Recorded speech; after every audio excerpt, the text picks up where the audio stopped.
Hello, everyone. This is the Eros Revolution podcast. I'm your host, Aubrey, and this is the amazing, beautiful, brilliant, genius Yarrow as my guest today. I'm very excited to bring you guys into our now ongoing conversation about women's power and women's relationship to their power. This is what me and Yarrow end up talking about all the time from all the angles. And so I'm excited to bring it to the podcast today.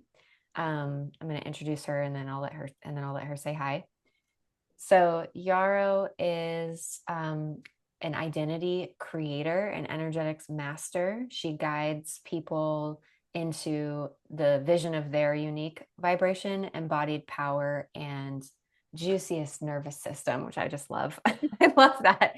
Like it's such a rich, like feminine description of the depth of something that you do with people. It's not like I coach people and I work with them on their confidence or something. It's like this beautiful kind of like feminine transmission of this deeper thing that you do. But anyway, welcome, Yarrow.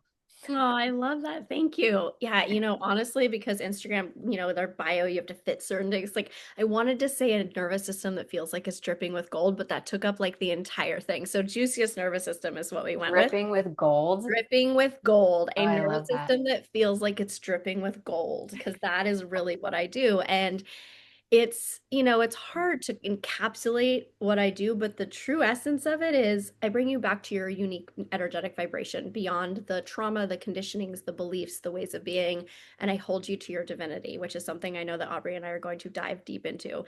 And it's been reflected to me since we did my podcast of just the beautiful dance between you and me. So I'm very excited to be here because I just enjoy our conversations so much. Yes.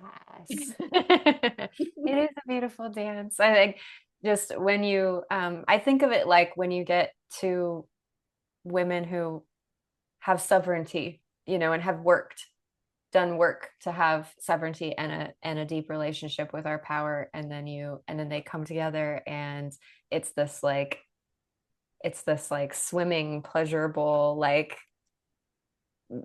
I like how the thing I love about talking to women is like how quick we exchange information. Mm-hmm. You tell me a story about your life and I download like 80 different things and then apply it in all these different ways. And my mentor, who Nicole, is she calls it associative mind. And I think you have that too, where it's like all of these things apply immediately to all of these places. And I feel like we just easily, in a flowing way, exchange so much information all at once in a dance, like you said. So I love that. Me too. Okay, so we're gonna start today with a video that Yarrow sent me the other day that's actually on her Instagram. So I'm gonna screen share in a second. Let me make sure the sound is on because this is a hilarious video. And I think you do commentary on it for a while as well, right? I do. After it Yeah. plays.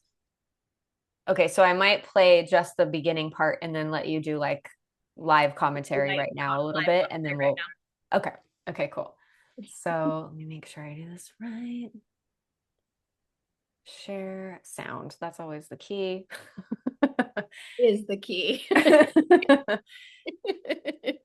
Okay. All right, here we go. I said, ooh, come on, baby, turn the lights off. Ooh,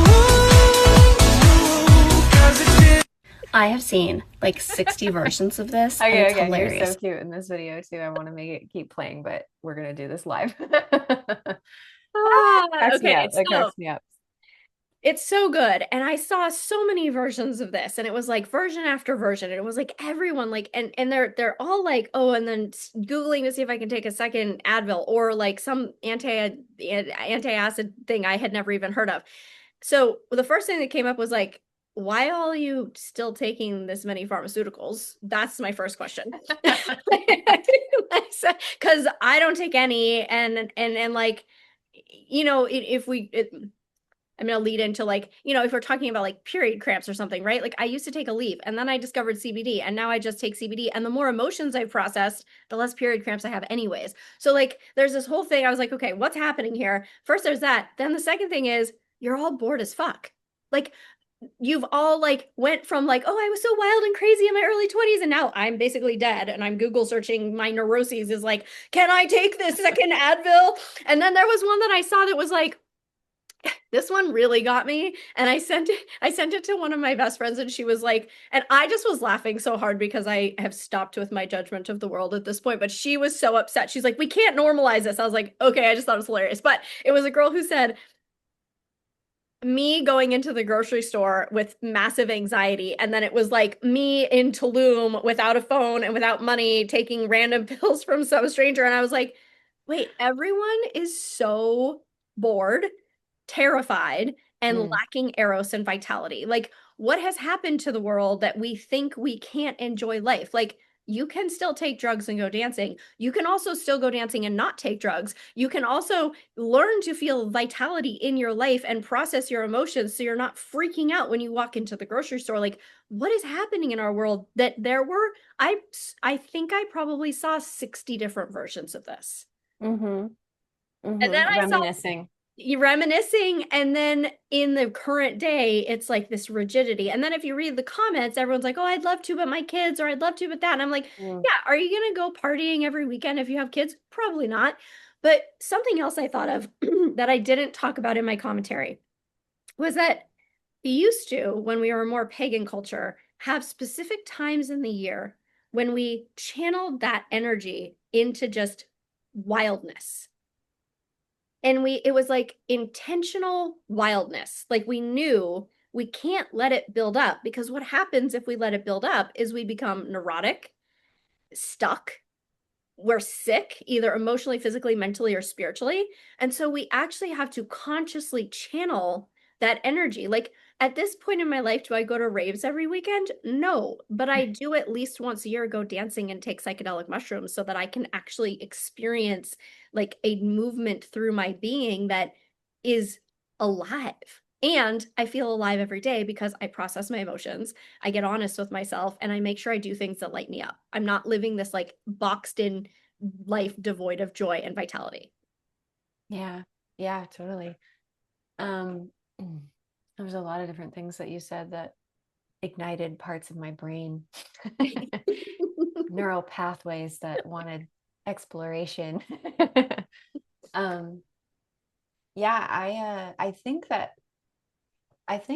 for me, because I partied like wild. I mean, I definitely I look at that and I'm like, yeah, that's pretty funny. I am somebody who's in a Walgreens looking at the ingredients of something that is totally culturally acceptable, and definitely did, like with some consideration, did do the drugs in the little baggie that we found on the floor of the rave, like with my friends. Like we would like get some expert opinions, which were like our friends that had been doing drugs longer. And they would like smell it and taste it and be like, yeah, I think it's this. And then we would do it.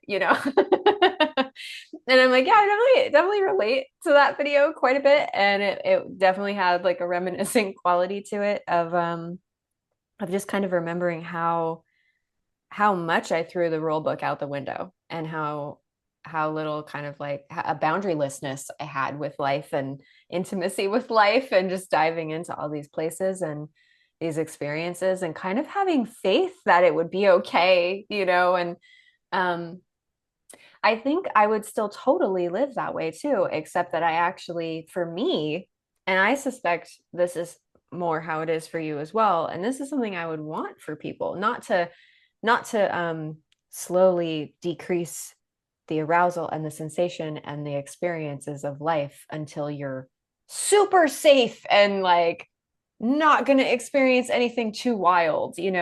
But for me, I only stopped doing those things because I did start practicing things like orgasmic meditation and things on the erotic path and working with arousal in a deeper way. And I began to actually sensitize my system quite a bit, like, and my body.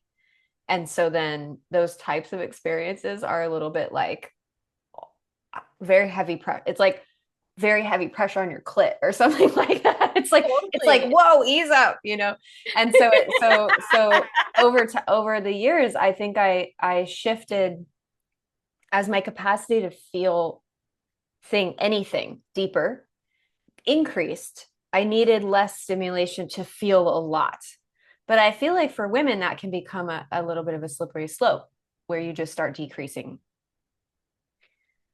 external sensation and trying to control everything, which I also do sometimes. Yeah, I think for me, so I was never that free when I was young. Like I was always a little like controlled. Like I don't know if that's safe. Like I've always just had that gauge even when I was okay, when I was drinking, no. Drinking would throw it all out the window. When I was between 17 to like 19, I was a bit like it was just like drinking all the things. Sometimes I look back, I'm like, thank God I'm alive. But once I hit the rave scene and like I always talk about, I downloaded enlightenment on the dance floor of rave, it was pretty like, no, I'm not going to do that. No, it was like very intentional. And so what comes forward for me, and there was a time that and I've been talking about this because of this, where I like let some guy dump a bunch of acid in my hand. I have no idea how much acid it was. All I know Oh, is that wow. like 3 hours in, I was like suspended in midair dancing. So like, Oh, who wow. knows? It could have been a lot. It could have been 10 hits. It could have been 50. Who knows? It was like liquid acid, like a pool of it in my hand. I have no idea. Wow. Um, so it's like one of my favorite memories, honestly. It was such a fun I night. love that. I love that. So, but for I love any time women throw the rules out the window. yeah, I gotta I be honest. I'm like, mean, woo, get no, it. for me, I've always kind of been like free, but with like there's always been a sense of like boundaries within it. Which, as I've gotten older, I mean, there have definitely been times where I'm like, I know I was contracted and I had to like regain the freedom in my inner being, right? And so, what I see from this is it's like, okay, you're 21, you're in Ibiza, you took some random pill from some random guy, and you're like vibing on the dance floor of the club.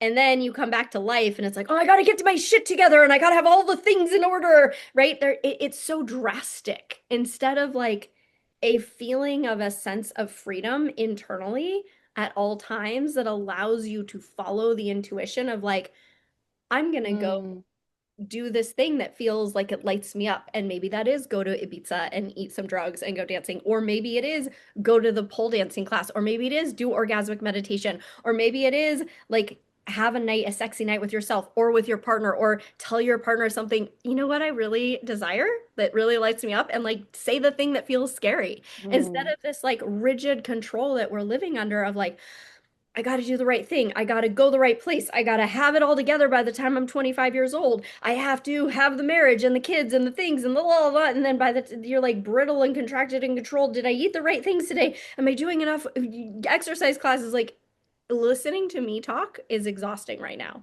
But this is how people are living.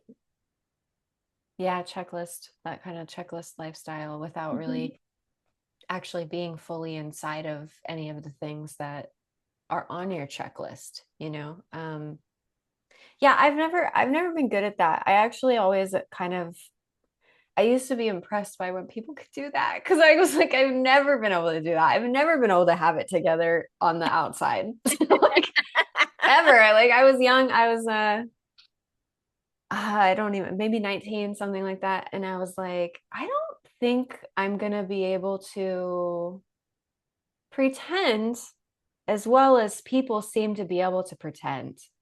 Yeah, I And mean, I same. wouldn't have even been able to say what the pretend was exactly, but there's that feeling. I mean, you know, we're women, like we have intuition. Like I was like, without having the words for it, I was like, I'm never going to be able to pretend as well as people seem to be able to pretend. I definitely always felt clear that there was a lot of pretending going on. And it seemed important. And I didn't even have it. I wasn't even judging it. I was jealous. I was like, I can't do that. What am I going to do? You know? And I didn't know an erotic path awaited, you know, thank God. Like something that actually made sense for my being, you know. But yeah, I think it's the pretending now, the way I would put it into words now is having that checklist, going through that checklist, going through that relationship, going through that experience, the thing that was on your bucket list that you always wanted to do, you know, the job that you're putting all your energy into and it's going well or whatever, but it's like you're not inside of it. You're absent from it. You're not present to it, right? Yeah. Because you're disconnected from self, right? So you're like living as this fragmented version of yourself based upon shoulds, attachment versus authenticity, which is like choosing attachment over your authentic self. Um, so much societal conditioning. I mean, I talk about this a lot in dating because it's like you'll get on Instagram and you'll have all these dating coaches that are like, they need to do this by the first date. This should happen. They should text you back within this number of hours. I'm like, oh my God, like that is so not the way that connection works. Really masculine, to be honest. It's Oh, so that's very formulaic. it's formulaic, it's masculine, but it's masculine in a very wounded way. It's very Yeah. controlling, right? Yeah. It's like, this is how it has to be. And then it's like, we get in our heads. When I say we, I mean people who don't know better, right? They're like, oh, he didn't do this. He didn't set up a second date at the end of the first date, so that means it's not happening. He didn't text me back within a few hours, so he must not be interested. He ghosted me because I haven't heard from him for 2 days. And it's like, then we energetically kind of create this over and over and over and over because these are our beliefs. This is what we believe is happening. And so then we get into this whole thing of like, we have sucked the joy out of it before it even started. It Yeah. hasn't even started yet. Yeah. You've had one coffee Totally. with this person. And I've already decided yeah, totally. Yeah. This reminds me, do you know the Wayseers manifesto? Have you ever No. heard of that? I'll find it for us, but you're reminding me like those are all behaviors, all of those types of formulas basically Mhm. are things that people do instead of feeling into another person or into a situation or into me and you. Right before this we were talking about the third, you know, the connection between you and another person that kind of holds both of you. And if you develop a capacity to feel, I mean I would say almost like redevelop, because I actually think that's like our human ability. That's a natural ability that you have as a human with a body, but we lose it because it gets desensitized or numbed out, or we dismiss it so often and have so much, we're consumed by so much doubt at what we're feeling that we don't believe that that's accurate, you know, and we're like, that can't be. And then we don't, and then we train ourselves not to listen to our intuition. So, but like if you redevelop the capacity to feel deeply into a connection or a person or whatever it is, you don't have to rely so much on formulas because you Yeah, can feel what's happening in the connection. You can be like, oh, they didn't text because they tend to be a little bit more of a they're not a super planet based person. They're a little more flighty, you know, and they don't text, they are not good at texting. And so I'm gonna actually reach out because I am I am a little more earth based. You know, or exactly. whatever, like you feel into it, and there's an accuracy there. But let me see if I can find this Yeah, and there's also this piece around some people are better communicators and better leaders than others, right? And there's also a piece yeah. around you can feel into it, and if you actually listen to your body, you could be like, "Oh, this person maybe isn't in a place to have a relationship right now, and that has nothing to do with me." But what we do is we project onto them and make them wrong because it's not turning out. We were talking about this before we got on. It's not turning out how we quote unquote want it to. And the most powerful place we can be in is in the surrender of what is happening in the moment Yeah. and the magic that's happening in the moment and the lessons that are transforming through you through whatever is happening in the moment rather than trying to figure it out or project onto something or make someone else wrong. And this leads into women's power. We know what's happening, we just struggle to hold it and we struggle to accept it and our own transformation through what's actually happening. I love that. Well, I don't love that, but the wording. You feel me. You feel me. I totally know what you mean. Yes. um I'm finding some of it, but it's basically like it's this really cool, it's a video. And I'm trying to find the words so I can just read some of it, but it's like all over the world, there are wayseers who struggle, who hide their gifts because they don't realize what they are. We're here Mm. to find wayseers throughout the world, and let them know how important they are to humanity. We're here to turn wayseers onto their rare aptitude for leading transformation.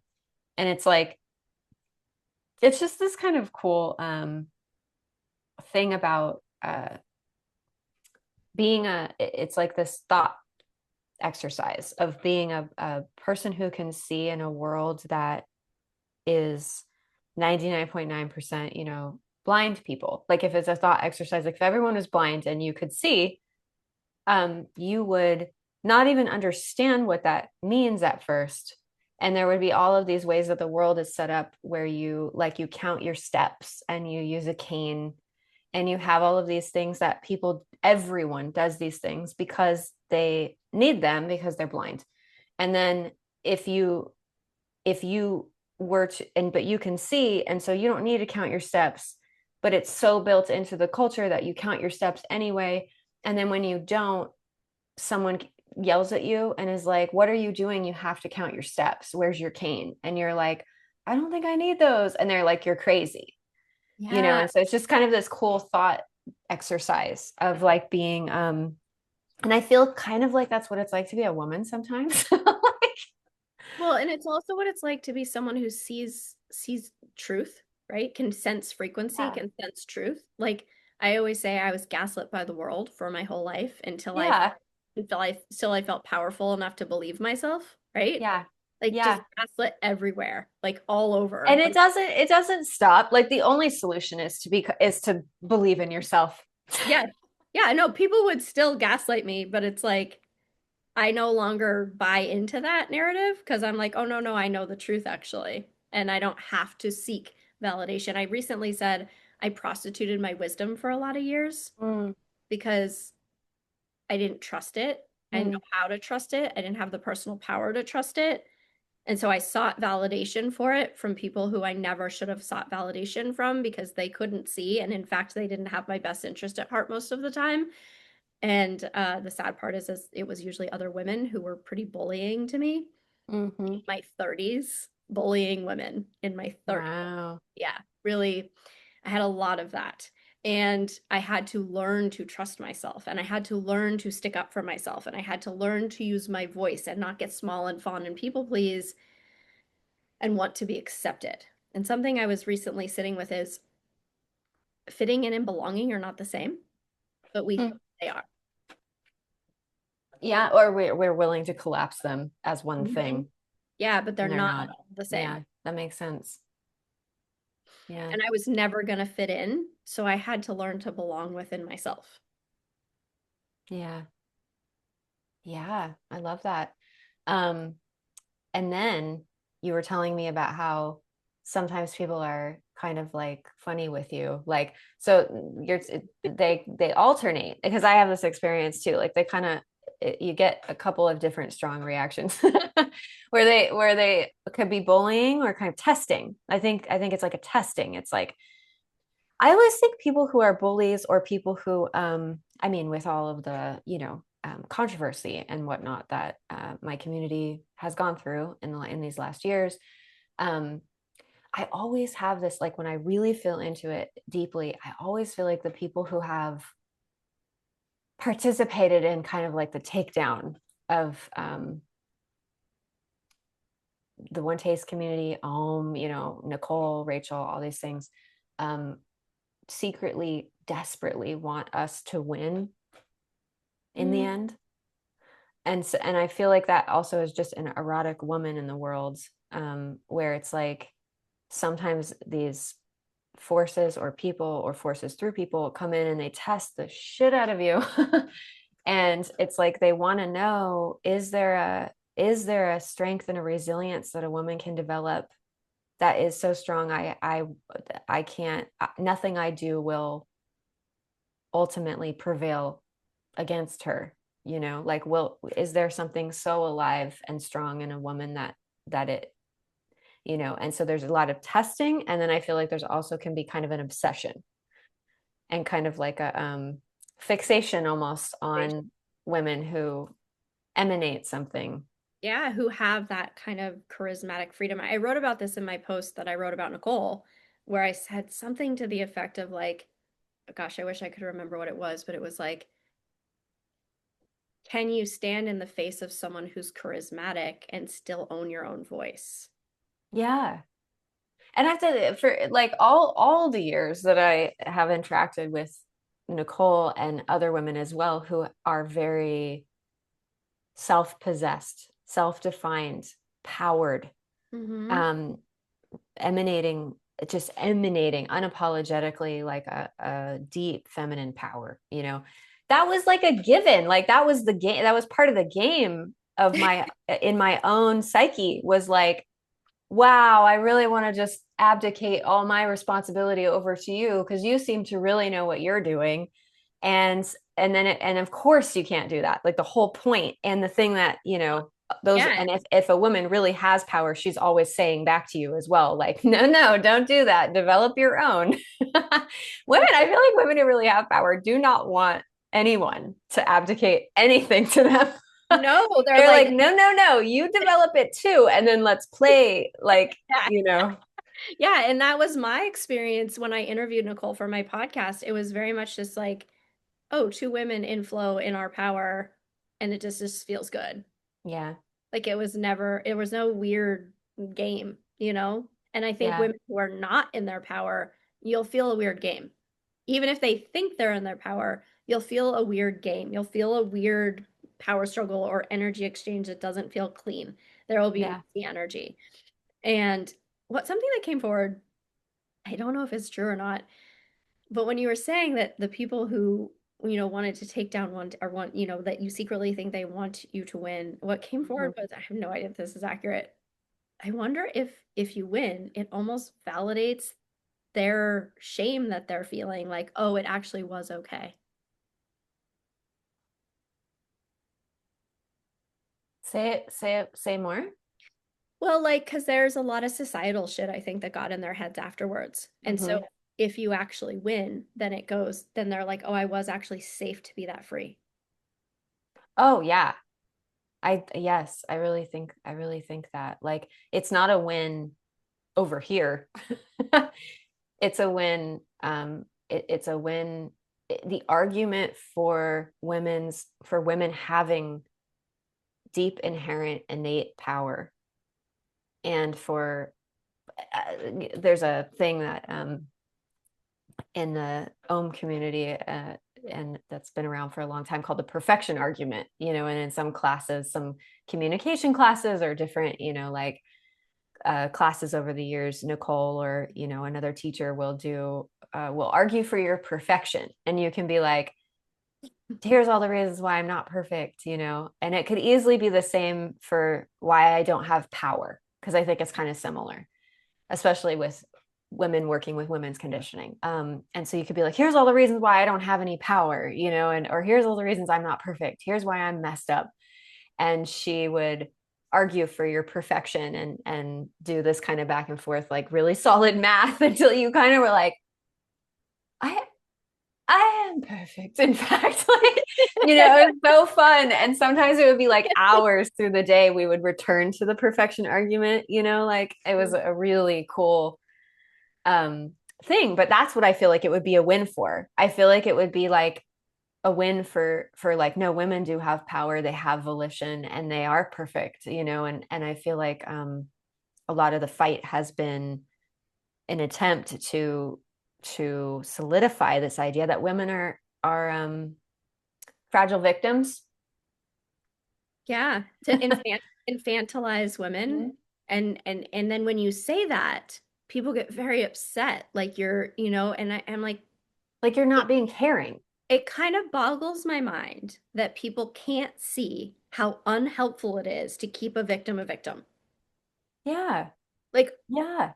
like, why can't people see that, Aubrey? It makes me insane. Like, it's like crazy making for me. I'm You're like, preaching to the choir, girl. so you'd rather fixate on being a victim than actually shift energetically to be powerful so that you have full autonomy and sovereignty over your life. Please fucking make that make sense. 100%. This makes me think of something we talked about earlier, which was the benefits of not having power. Yes. And so what are the benefits? And because I feel like I love how you articulate math on this stuff. And so like, what are the benefits of like not having power, or refusing to own your power? And what are the benefits of keeping someone in a victim narrative, not supporting them having the tools to actually be like, yeah, I had some really intense stuff happen in my life, for example, but I'm not like a victim. And I would like to glean the gems and the wisdom and the value from those experiences, because otherwise, what in the heck were they for? Also, like, and Dr. Gabor Mate speaks to this, right? He's like, I would rather be responsible for my life. Like, I don't want to remain a victim. And it's like, so there are so many benefits to it. You don't have to take responsibility for yourself. You're constantly seeking saving. You can you can continue to buy into the societal trope of like being a victim to systems, being a victim to misogyny, being a victim to racism. I'm a white woman saying that, and people will probably get very angry. But I mean, as a woman, I can only speak for being a woman. I've never in my life bought into the misogyny and like being prejudiced against because of a woman. And I can see how in my life situations happen differently because I didn't buy into it. Now, someone might say to me, well, were you paid as much as men? I was a yoga instructor. I was not as paid as much as the male yoga instructors. That was just how it was. What am I going to do? Fight it and get resentful and pissed off all the time? Why? It's a waste of my time and energy. It was where I was. I then moved on and created this amazing business where I have freedom and autonomy and get to teach my teachings. Like, why spend my whole life fixating on the fact that they're making more money for a few years of my life instead of doing the inner work to get to a place where I can be free? Like, it's such a fucking waste of time. Bam, bam, bam. See the math. I love how you do the math. Like, it literally is a waste of time. I remember once I forget if I told you the story or not. I went to, when I was 27, I moved to Chicago to be with my boyfriend at the time. And I worked in restaurants and I was writing novels and I was teaching yoga and I was doing all three of those things. And I was going to go work at this steakhouse. And I walked into the steakhouse and I had a referral from someone high up in the high-end fine dining world with one of the managers there. And so I probably pretty much already had the job, but I was a woman. I walked in the steakhouse and this male server walks up. He's like, "We don't hire women servers here." And I just looked at him and I said, "Okay." And I sat down with the manager and we had a conversation and I became the only female server on the staff because I didn't care what he said. I didn't let it get in my head. I didn't make it mean anything. Now, here's another example. Did I get all the big tables that the men got? No. But here's a very real truth that will piss women off. I couldn't carry all those plates. Running a 20-person table would require me to hold things that I actually physically couldn't hold. Not emotionally, physically. Like I couldn't actually, some women could. I was not one of them. Why was I going to fight that? What is Yeah. that going to do for me? I made great money. I had a great job. All the men were so lovely to me. They were so supportive and caring and just beautiful with me. And I was treated like a princess, which I love. And like, why fight that shit? It's a waste of time. I definitely feel like at least 75% of the time women are fighting for things that they don't want, that they I don't didn't actually want to want. deal with all that shit. Yeah, just for the sake of like equality. And it's like, well, Nicole always says it like equal fulfillment. Like we don't really want equality, we want equal fulfillment, and that would be a different set of things in some cases for men and women.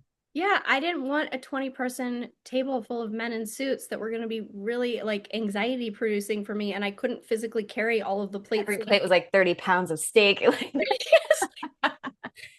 I'll take this four top over here. I'm happy with my My little, very my little sweet, section of like four and six. my very sweet back server who was from El Salvador, he was the loveliest man. He was always, so I'd be clearing tables and he could see the panic on my face and he'd come in and like I physically couldn't carry the heavy ass plates. Right? Why would you fight for that? Like, why would you fight for the right to do a thing that doesn't even feel good to your body, Right. stresses you out, taxes you, takes too much energy? right? Like this is, and that's exactly what I'm saying. Like, yeah, I feel like women fight for that kind of thing all the time. And it's like, do you really want, do you even really know what you want? You know? And I think this, I love to talk about like women's relationship to their desire as part of their relationship to their power, and like know your thoughts on that. Like I think it's crucial. Yeah. What do you And actually desire? yeah, Did I desire to work that hard for an extra $100 a night? Not really. not worth it. Not worth it. It So was. it's like knowing what you actually want. First doing the work to figure out what the heck you actually want, Hmm. and then doing the work to communicate that, ask for that, own that, But be with here's that. sometimes you don't even have to. Like the example of my beautiful back server who just used to tell, I didn't ever communicate to him, hey, I can't pick up these plates. He just knew. Mhm. I can't clear this whole table by myself, which is what we're supposed to do, right? And he just knew that because I never even had to say it to him. And it was like so much of what we don't realize is that what you believe internally just gets communicated out. And yeah, sometimes you're going to have to communicate your desires. Sometimes you're going to have to say hard things. Sometimes you're going to have to stand up for yourself. But like a lot of times, it's based on what you internally believe and how that energetically gets emitted out into the world. And I also knew this restaurant is not my end game. So, like, I want to come in here, do what I can, make the good money that I'm making, and be kind of fucking half in because I don't care that much. And so, like, getting my panties in a bunch about all of the politics of it was a literal waste of my time. Then I had a friend who also worked in restaurants, and she would be running around like a slave, literally. And she'd be like, my back servers don't help me. I'm like, that's because you have this belief that you have to do all of the things. And what do you get out of that? She got worth out of doing everything, worth out of being perfect, perfect, quote unquote, right? Worth out of like being the one who had to carry it all. Like so much victim narrative around suffering, around, oh, I hold all of it, no one helps me. Whereas I was like, they treat me like a princess and I love it. Well, the thing I'm hearing is inherent worth and value, an inherent sense of worth and value. Hmm. You had the interior wealth of that. And a lot of women I work with, a lot of women I've encountered, and myself in many times in my life, and when we're missing that, then we're you know, basically almost injuring ourselves trying to prove our worth, prove our value, and living in a state of proving, like a slave. I mean, like what you described, that really is what it's like. And it's like this inner state of poverty, or being like a pauper or something like that. And that's how you see yourself and how you're oriented towards the world. And then other people will relate with you like that as well. And then if you have like even a modicum of an actual sense of value, your experience of life and how it meets you is night and day different. Completely different. And also, it's you don't make things mean something. Like, and I'll use the example again of getting the big tables versus not. Like, a lot of people would make that mean something. And I just didn't because I was like, whatever, it's a lot of work. I don't want to deal with it. And It's definitely like, why would that mean something about you? right. Why? But we'll make it like that. We'll create it like that in our mind. Yeah. Yeah. And there is something innate within me that I don't know why that I have kind of always had the worth code. Like I've always carried it. Mm, And that I think is why it's one of my biggest teachings is teaching mm. others the worth code because I've never questioned my worth or my value. That's amazing. Yeah. Like, No wonder you're a teacher and work with people and impart what you have, because you have a certain kind of, I would call that a noblesse oblige, the obligation of nobility. yeah, it's almost like I've almost carried this like royalty code is what it feels like. It feels like this almost like entitled, but not in a bad way, entitled to worth, entitled to abundance. Like this story is one of my favorites, but we were really poor when I was young, up until about 12. And then um my stepfather came into my life and he took us down to San Francisco for the first time. And we walked into the Palace Hotel in San Francisco, and I was like in this ball gown like dress, and I sat down in this chair, and I was like, I came from the woods. I lived off grid. We had no money. You'd think I'd be a little awkward. Oh, no, no, no. Little 13-year-old Yarrow sat down like, this is my rightful position in life. This is where I always should have been. And, and it just, that felt like this like landing. It's like making me teary, like this landing in my body of like, oh, this is who I've always been. It didn't matter that it didn't show up materially. I'm actually having clicking this right now with the work that I do is so much about it doesn't matter what's showing up in the 3D, it's what do you believe and what are you creating, right? And so it didn't matter that it wasn't showing up in the 3D up until that point. That's who I believed I was. And then it did show up in the 3D. That's really beautiful. That's really beautiful that you always had that code. I love that. Yeah, I mean, that's like the number one thing that I want for women. I feel like I always had a faith code. Yeah, I feel that in you. You've I have a like you faith code and you like even a used and it like when you a were talking about sleeps. the drugs. You were like, I had faith it will be okay. I Yeah. was like, oh, Aubrey carries the faith code. Yeah, I was in some weird situations many a time on all kinds of substances. And I would just, there was like a little voice that was kind of just like, time to go. And I would just listen. Like, I'd be like, okay, turning left, like, or like, this environment is good today, but, or it was good. It was great yesterday and it's not good today. Don't go there. And I'm like, okay. Like, there's just like, yeah, I have a faith code. Value's been a really Been a steep struggle. climb. Yeah, faith has been a steep climb for me. Hmm. Well, Like no, we're just yeah, I had it, but it titrating. was like, but my brain would fixate and need to know. And like the mathematical piece of me is not always my friend in that department, right? Like, because it was always like, I gotta know the control was really intense, the fixation, the obsession, the rumination. It was always super intense around is it going to be okay? Like not Mm, situationally, I've always had a really good intuition of like, don't go there, go that way, like that's innate within me. But like when it came to like larger situations of life, like I need to figure it out, I need to know. And so that has been a real journey for me to unravel that. And we were talking before the call where I feel like I've really landed there right now, which feels like mm. such a gift. That's beautiful. I like that. We're titrating. So let me ask you, why, like, what do, why do you feel like women have such a challenging relationship with their power? We've been conditioned not to believe in our power. We've been conditioned for thousands of years that we need a man. We've been conditioned for thousands of years that we have to be small. We have to be the good girl. We have to be meek. It's been sectioned off. What's coming forward is the Madonna and the whore, right? Like, I can't do this with my wife. I can only do this with, a whore or someone else. Like, I can't, there's like that splitting. A woman's not allowed to be whole and completely who she is.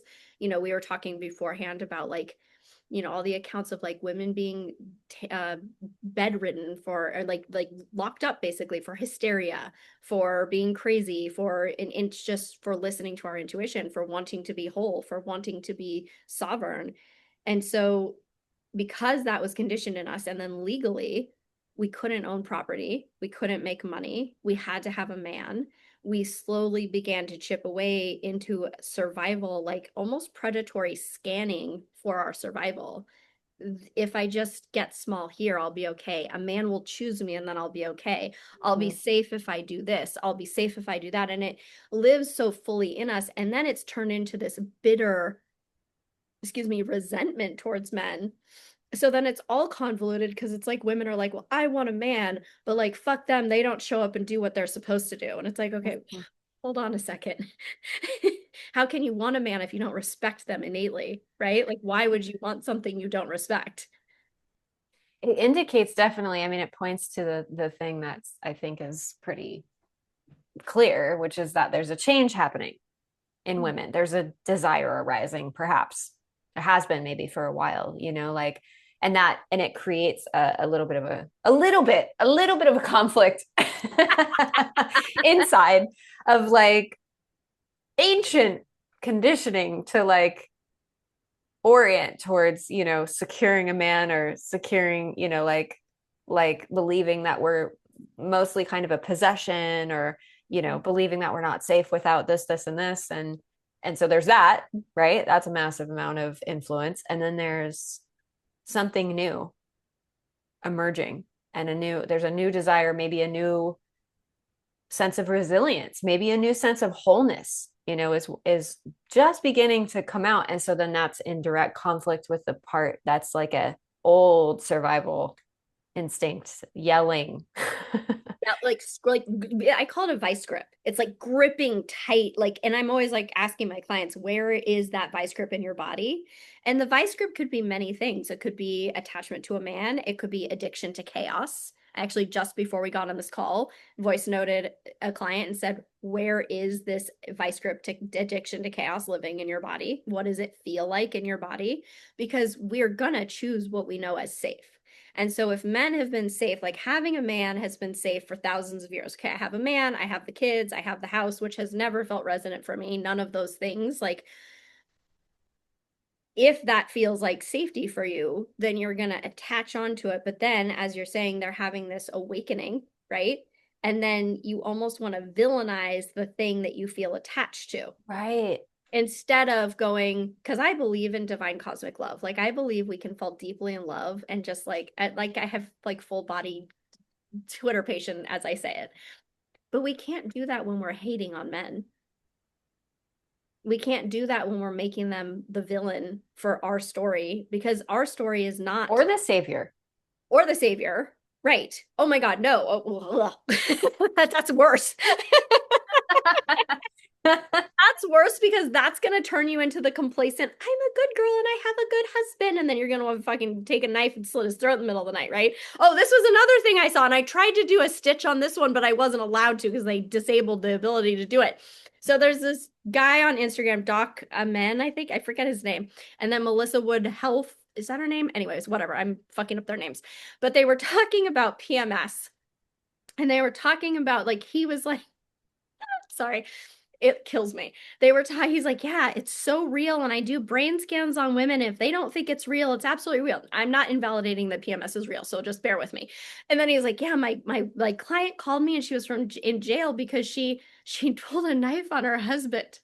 And then the woman who he's talking to, Melissa Wood Health or whatever her name is, she's like, yeah, I mean, my serotonin goes down and my dopamine goes down. I'm like dying watching this, being like, it's because you're not feeling your fucking feelings. You're like repressing so much rage or so much whatever, a life force, Eros, whatever it is, that it's then coming out because your hormones are like, you have to feel what's going on in here. So I'm like screaming. I'm like, it's so worked up about this. I'm like, why does no one understand this fact? Like, yeah, if you're a woman and you're not expressing yourself or your life, when you're having PMS, you're going to be psychotic, because your PMS is basically saying, you've got to feel what's going on, bitch. It's gonna bring it all up. Yeah. Yeah. Yeah. But then we blame it on our hormones, or we blame, this is again a way we abdicate our power. We blame it on our hormones. We blame it on our PMS. We blame it on our period, instead of going, oh, my womb has vast wisdom and it's trying to tell me something right now. Am I going to listen? I literally, I'm 46, so I'm kind of feeling like they call it perimenopause or whatever. Like, there are moments before my period where I can feel, I don't ascribe to like the titles of things. I'm like, it's just change shifts, right? Like, what's my body trying to tell me? But I can feel in my uterus sometimes where I'm like, ooh, if I wasn't conscious, I could see why women lose their shit. Yeah, totally. I love that you said you don't ascribe to the like kind of locked in titles for things, No. or descriptions for things. Like, I feel like those types of things can be helpful to understand something sometimes a little bit, be like, oh, I'm at an age where my body is having a shift, or whatever. And so then how do I become curious about that and be intimate with it? Like I always have been through my whole life when my body has shifts, because our bodies are always shifting, Totally. And so, but I love that you said that, because I think that, I actually think that those labels are a way that women, um, I see that a lot with a lot of things. And I feel like it's a way that women, I don't know how to it's like it's like a way of distancing almost from your own body and your own experience. And it's almost like you can label it and then kind of file it away under it's this, and this. And then you're off the hook a little bit of, Your own power. yeah, exactly. And that's Yeah. when we abdicate power. We do it with ADHD. I've had recently Mhm. there's been this uptick. And my co-coach and also my best friend, she is a school psychologist. And so there's this been so she diagnoses people. But there's been this uptick in women being like, I'm mildly autistic, I'm slightly autistic. And she's like, why the fuck would anyone want to label themselves that? Like it's like they're looking for an excuse for who they are. You know how sad that is? Yeah, and I feel like if there's a lot going on in you, there might be a lot of things in you trying to communicate very Mhm. loudly to you something. Yes, and they're gonna and actually the symptoms or whatever of autism and the spectrum of it is going to mirror unprocessed emotion or unprocessed trauma, right? Yeah. It's stored in your body that then it shows up as not being able to make eye contact, uh, getting overly sensitive, like all crossover. And a lot of people will do a lot of quote unquote trauma healing and then they'll attach. I know that Nicole has written about this, and they'll attach onto the trauma. And that's not what trauma healing is. Trauma healing is actually repatterning your nervous system and your neural pathways so you no longer relate through the lens of that any longer. But a lot of people get into it, hit a wall, because whatever they've hit is going to be so uncomfortable to sit with that they then start to fragment into, well, I just have ADHD, or I'm mildly autistic, or I'm perimenopause, instead of going, oh, I've hit a wall. I'm gonna have to sit with some really uncomfortable stuff and push my edges, and I'm scared and I don't want to go there, and I don't have an effective guide to take me there. Or if I do, I'm villainizing them because God forbid they set me free. And I'm terrified because probably if I look at this, I'm gonna hate everyone in my life and divorce my husband. It's things that need to be looked at that would totally disrupt your life because it Mm-hmm. would reveal where you're not living in alignment with your deeper desires, Mm-hmm. where And so you are then, totally incongruent with your soul. yep, so then they become autistic. Yeah. And if you're out there listening to this and you've had a diagnosis and you have used it to actually become more curious and more intimate with yourself, then more power to you. Like I'm not criticizing Thank across you the for board diagnoses. I mean, I know you're not either, Yarrow, but I just want to say that because we're women, we're sensitive, whatever. But yeah, no, no. Thank you for saying that because sometimes I forget to say that, of course. And sometimes the like I had OCD. I never got diagnosed. I know I had it. From the time I got ready to get out of my house, it would take me another 45 minutes because of all of my nonsensical ritual that mm, I had to go through to get out of my house. mm. But I didn't attach to it. I was like, oh shit, I gotta heal this. How am I gonna heal this? Figure this out. I'm gonna figure this out. This is the worth code. This is because of the worth code. You thought, oh, I got to heal this. Not like, wow, guess I'm saddled with this thing for the rest of my life and I'll just sit here and be traumatized by it forever. Like, Absolutely not. I literally was like, okay, we're gonna figure this shit out. I'm gonna do 5 hours of yoga a day to shift this shit.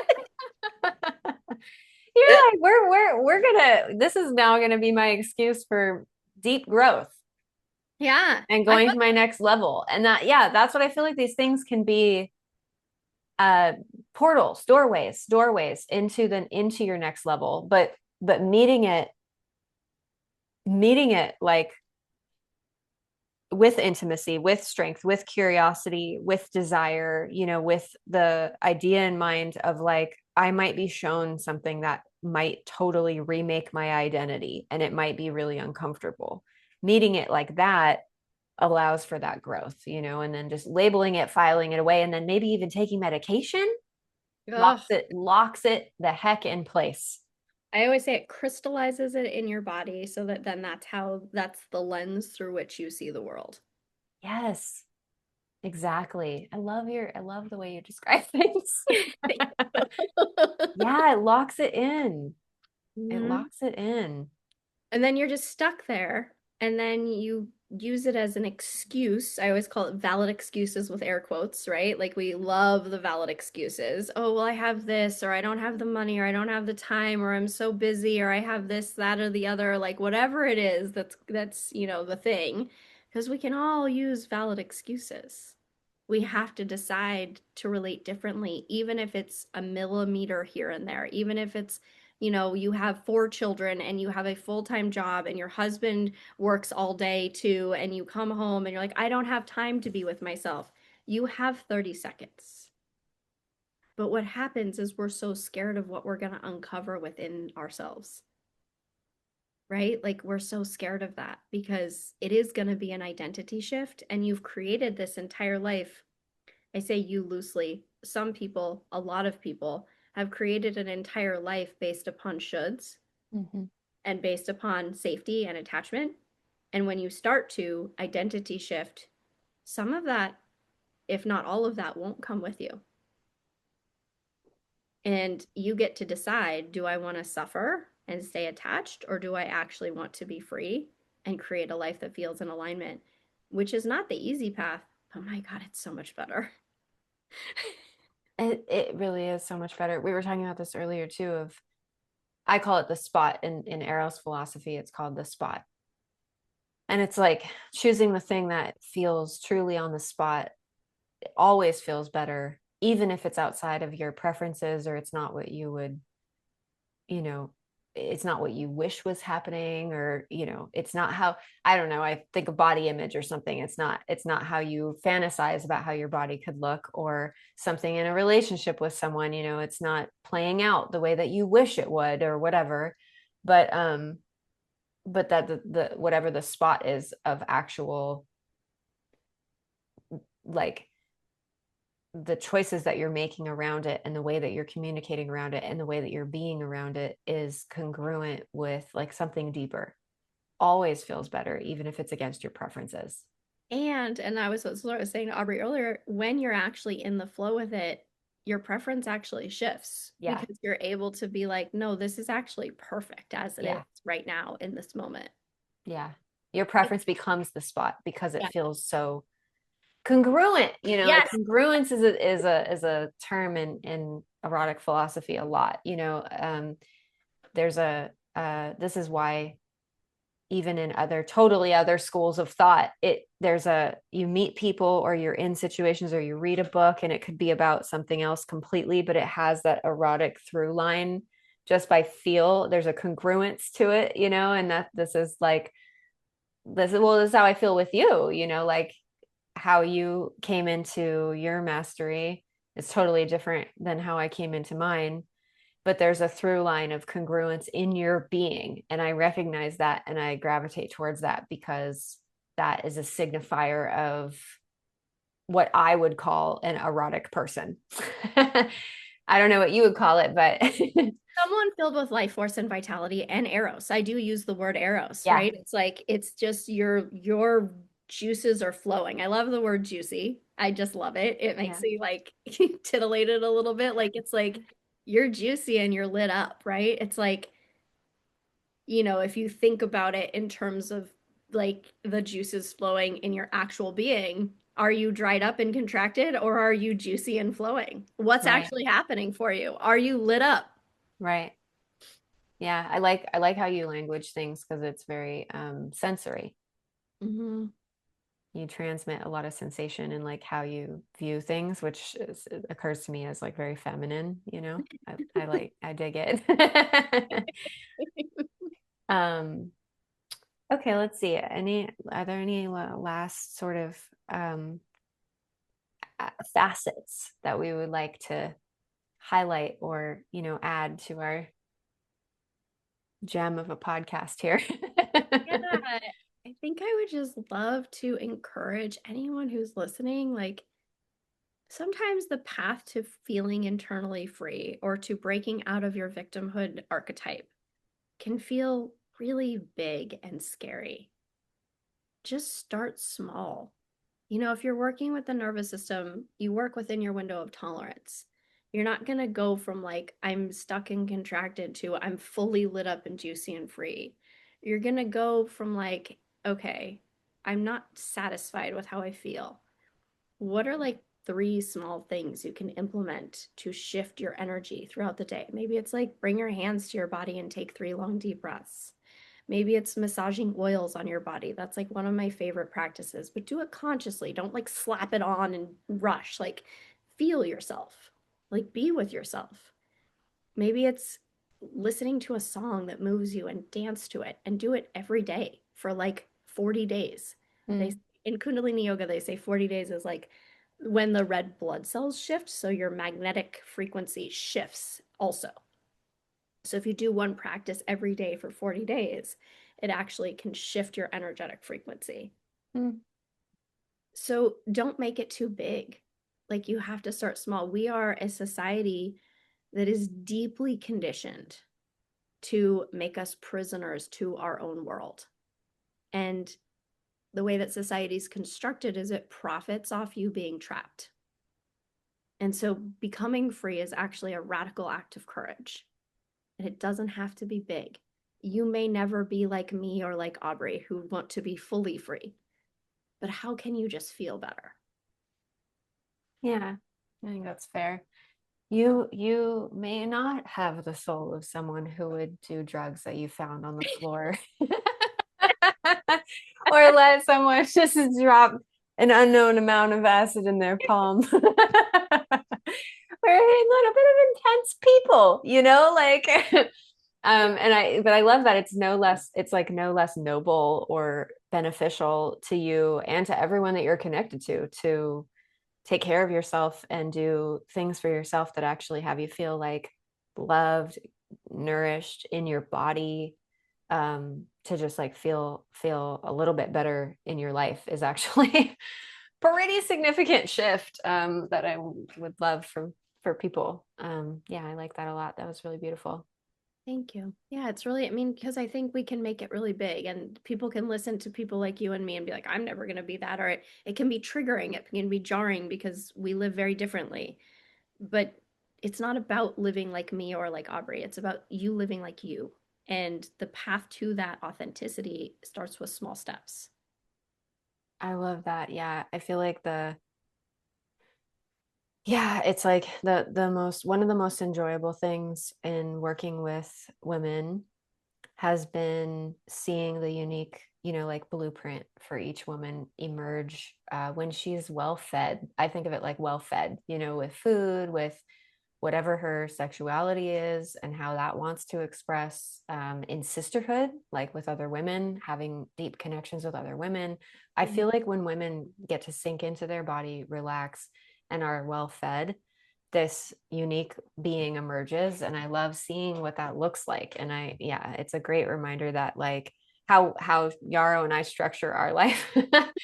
Yours could be vastly different, but there's a congruence, in your being, and that's kind of what you're looking for, is that congruence, not nothing out here. It doesn't matter like how you structure it out here. It's like, is it congruent with your own soul inside? And it's a pleasure to see women who emanate that, which is why I like hanging out with you so much, Yarrow. Same. I will add, Aubrey and I structure our lives very differently, but there's congruence within ourselves, which allows for congruence between the two of us. Exactly. Okay, well, thank you so much for being on my Eros Revolution podcast. I loved this, and I think we'll have to do a part 2 in the future. Absolutely. Thank you so much for having me. It was a pleasure to be here.